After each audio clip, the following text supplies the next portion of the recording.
William Craig é um famoso apologeta conhecido no mundo inteiro por sua defesa da fé cristã. Considerado por muitos uma pessoa de um alto nível intelectual e, mesmo assim, defendendo absurdos. Isso tem a ver com o pressuposto errado que ele carrega.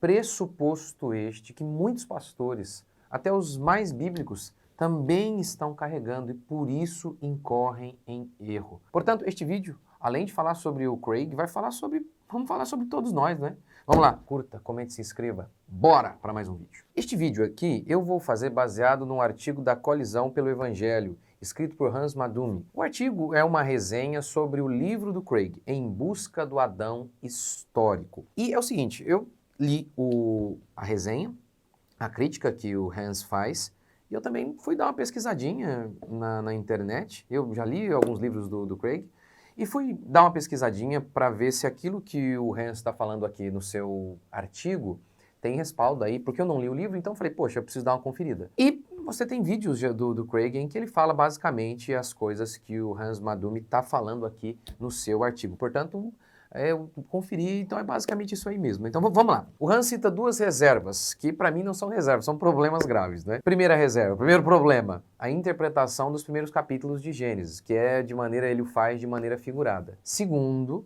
como ele interpreta o testemunho apostólico e de Jesus, né? Então, enfim. Vamos lá. A tese de Craig é o seguinte, Gênesis de 1 a 11 é mito-história. Ou seja, tem um núcleo histórico ali, mas está recheado de mito. Para Craig, os primeiros capítulos de Gênesis têm o mesmo conceito da antiga mitologia do Oriente. Os escritos eram autoritários, mas não eram históricos. Ou seja, aquilo serve de padrão para nós, ainda que de fato não tenha acontecido tudo historicamente, como a gente lê ali. A ideia de Craig seria mais ou menos assim. Assim como as grandes nações sempre têm seus mitos fundadores, que servem para trazer identidade e até a sua moral, mas muitas vezes aquilo ali não aconteceu.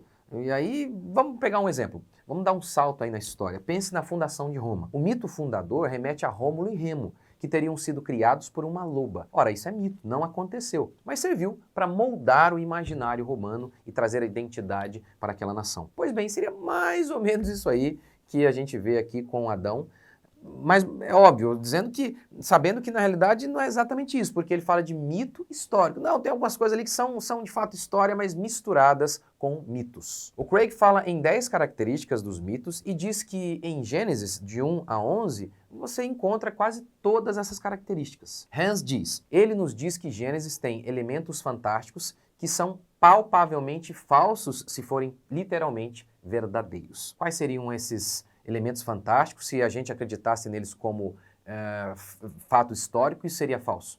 Por exemplo, que Deus criou o mundo em 6 dias, que uma cobra podia falar, que o dilúvio foi global, que os patriarcas pré-diluvianos, eles viviam muito tempo, dezenas e dezenas, centenas de anos. Para Craig, tudo isso é mito, pois se for alegado isso como fato histórico, então seria mentira. Por que seria mentira para Craig?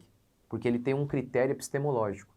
A ciência é a fonte máxima de autoridade, é a fonte última de autoridade, é o critério pelo qual ele julga todas as coisas, é a grande regra de verdade para ele. Se a ciência diz que a grama é rosa e a Bíblia diz que a grama é verde, como que ele faz para conciliar os dois? Dizendo que quando a Bíblia discorda da ciência, aí é mito. Hans então continua. O problema central para a tese de Craig é que nem Jesus nem os apóstolos interpretaram os primeiros capítulos de Gênesis dessa maneira, como mito histórico. Para Craig, Jesus e os apóstolos citam os eventos de Gênesis e seus personagens como figuras literárias, não como figuras históricas. Vamos pegar aqui alguns exemplos para mostrar que Craig está completamente errado. Jesus e o dilúvio. Como Jesus viu o dilúvio? A vinda de Jesus será um evento histórico.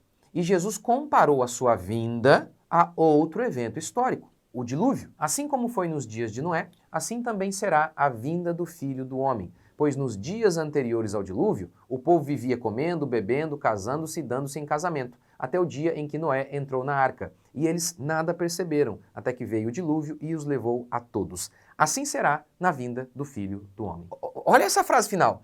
Do jeito que foi lá, vai ser também a minha vinda. Ora, é claro que Jesus está citando o dilúvio como um evento histórico. Do contrário, se o dilúvio não aconteceu, qual o peso do argumento de Jesus para falar de coisas que iriam acontecer na história? Se o dilúvio é uma figura, a vinda de Jesus também é uma figura, também é um mito. Ou outro exemplo, Pedro. Pedro está argumentando em sua epístola que Deus vai castigar os homens, e então ele cita o dilúvio. E não poupou o mundo antigo, mas preservou a Noé, pregador da justiça, e mais 7 pessoas, quando fez vir o dilúvio sobre o mundo de ímpios. O argumento de Pedro é simples. Gente, Deus já fez isso uma vez, ele já puniu os homens lá no dilúvio, vai punir de novo. Mas se o dilúvio não aconteceu, pelo menos não do jeito que a Bíblia declara, de maneira global, toda a argumentação de Pedro de um juízo final sobre toda a humanidade perde o peso. Olha, Deus vai castigar, porque ele já fez. Ora, o peso do argumento é justamente a questão histórica. Isso aconteceu, foi história. Vai fazer de novo, Deus vai fazer de novo. Agora, a grande questão aqui, como eu já disse, é epistemológica.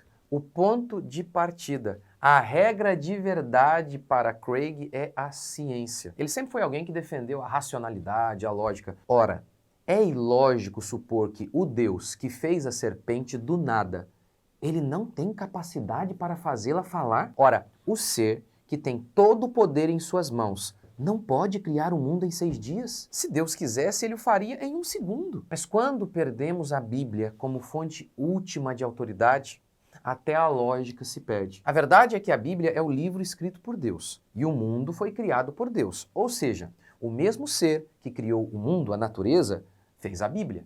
É ilógico supor que a Bíblia está certa sobre a natureza? Claro que não. Pense, por exemplo, na Pangeia.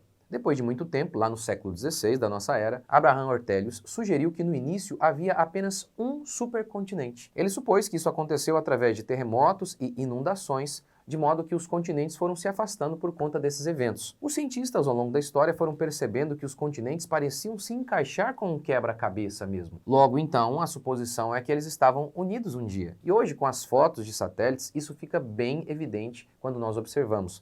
Mas a Bíblia já falava disso há muito tempo. Disse também Deus: ajuntem-se as águas debaixo dos céus num só lugar, e apareça a porção seca. E assim se fez. Olhe a linguagem bíblica. A água vai se reunir tudo num só lugarzinho e a terra vai ficar aqui. É exatamente isso que Gênesis está descrevendo. Então aquilo que os homens vieram a descobrir bem tarde, a Bíblia já anunciava há muito tempo. Como eu vou tentar explicar no meu novo curso Mente Cristã, a Bíblia é a verdade sobre toda a realidade. O temor do Senhor é o princípio da sabedoria. Em Cristo, diz Paulo, estão ocultos todos os tesouros da sabedoria e da ciência.